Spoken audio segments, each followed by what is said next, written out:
Halo, saya Nadia Shivanugraha dari kelas 11 MIPA 6 dengan nomor absen 27.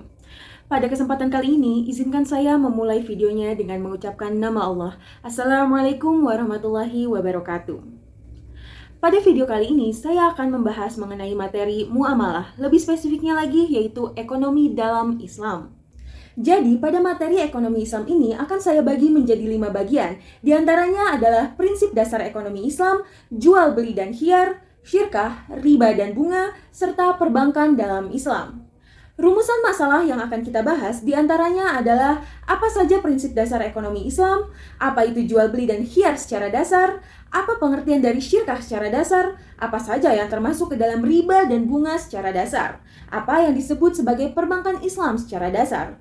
Dengan tujuan untuk memberi informasi tentang prinsip dasar ekonomi Islam, mengetahui tentang dasar jual beli dan syirkah, khiyar, mengenal riba dan bunga, serta perbankan dalam Islam.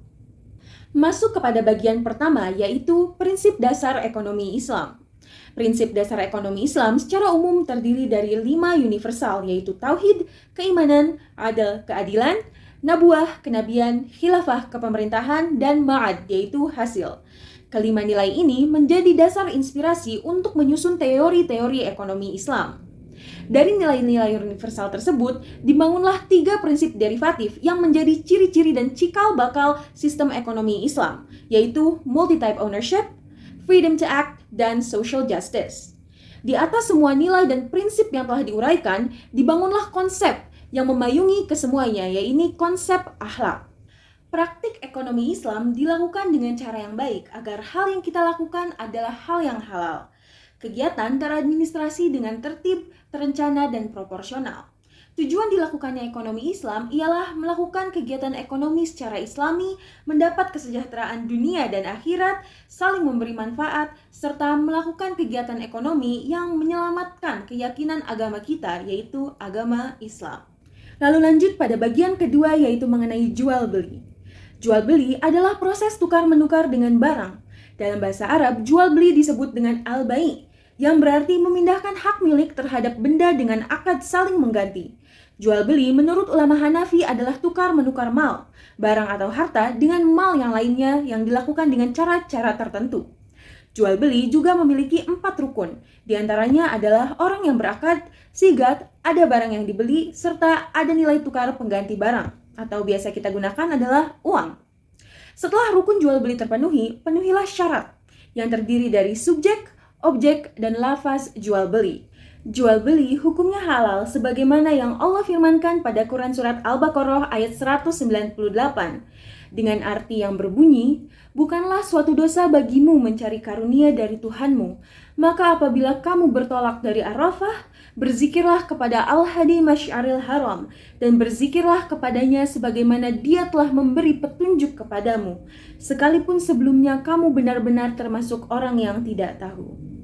Quran Surat Al-Baqarah ayat 198. Tidak lengkap rasanya jika dalam jual beli tanpa ada khiyar.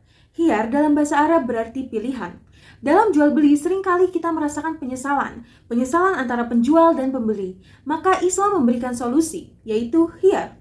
Khiyar adalah hak untuk meneruskan jual beli atau menolak jual beli. Khiyar dibagi menjadi 3 macam, di antaranya adalah khiyar majelis, yaitu khiyar yang dilakukan ketika masih ada di tempat akad. Lalu khiyar syarat, yaitu khiyar yang mempertimbangkan beberapa waktu, dan khiyar albi, yaitu khiyar yang dilakukan semacam garansi.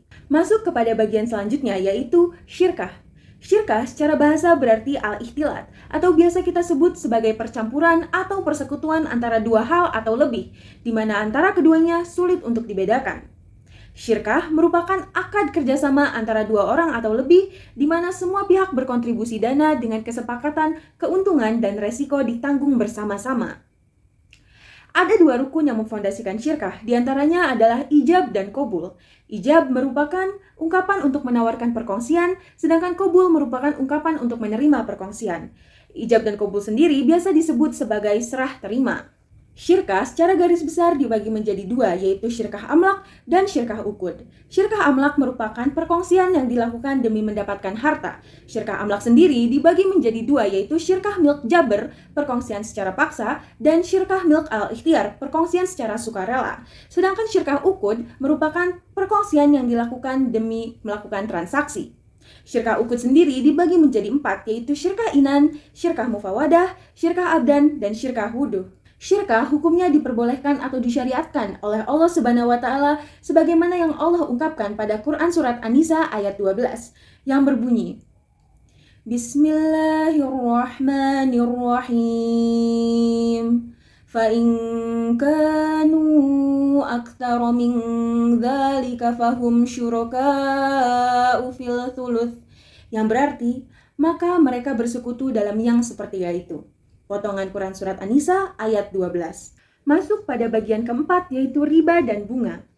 Riba adalah pinjaman dengan tambahan pembayaran tanpa ganti atau imbalan yang disyaratkan bagi salah seorang pihak dari kedua belah pihak yang membuat transaksi. Sedangkan bunga adalah sejumlah uang yang dibayar untuk penggunaan modal. Jumlah tersebut misalnya dinyatakan dengan satu tingkat atau persentase modal yang bersangkutan dengan itu dan dinamakan sebagai suku bunga modal. Secara garis besar, riba dikelompokkan menjadi dua, yaitu riba utang piutang dan riba jual beli. Riba utang piutang diantaranya ada riba qard dan riba jahiliyah. Sedangkan riba jual beli dibagi menjadi dua, diantaranya adalah riba fadl dan riba nasi'ah. Riba hukumnya haram sebagaimana yang Allah firmankan pada Quran Surat Al-Baqarah ayat 275 dengan arti yang berbunyi, orang-orang yang memakan riba tidak dapat berdiri melainkan seperti berdirinya orang yang kemasukan setan karena gila. Yang demikian itu karena mereka berkata bahwa jual beli sama dengan riba, padahal Allah telah menghalalkan jual beli dan mengharamkan riba. Barang siapa mendapat peringatan dari Tuhannya, lalu dia berhenti, maka apa yang telah diperolehnya dahulu menjadi miliknya dan urusannya kepada Allah. Barang siapa mengulangi, maka mereka itu penghuni neraka, mereka kekal di dalamnya. Quran Surat Al-Baqarah ayat 275. Lalu masuk kepada bagian terakhir, yaitu perbankan Islam. Perbankan Islam adalah lembaga keuangan yang menjalankan aktivitas perbankan konvensional, murni yang tidak sama sekali ada kaitannya dengan kegiatan keagamaan yang akan menimbulkan kontradiksi apabila terjadi sebuah kesalahan, maka agama Islam termasuk di dalamnya umat-umat Islam itu akan ikut tersalahkan. Namun, dalam kegiatannya, perbankan Islam tidak boleh menyimpang dari landasan dan prinsip-prinsip Islam. Karena timbulnya perbankan Islam adalah untuk menyempurnakan dari sistem sosialis dan konvensional.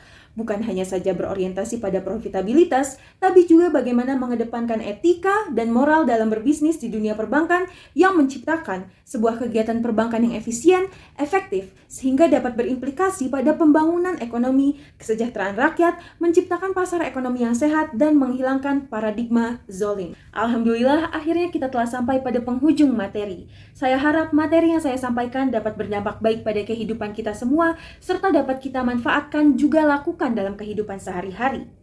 Saya mohon maaf apabila saya melakukan kesalahan karena kesempurnaan hanyalah milik Allah. Akhir salam saya ucapkan wassalamualaikum warahmatullahi wabarakatuh.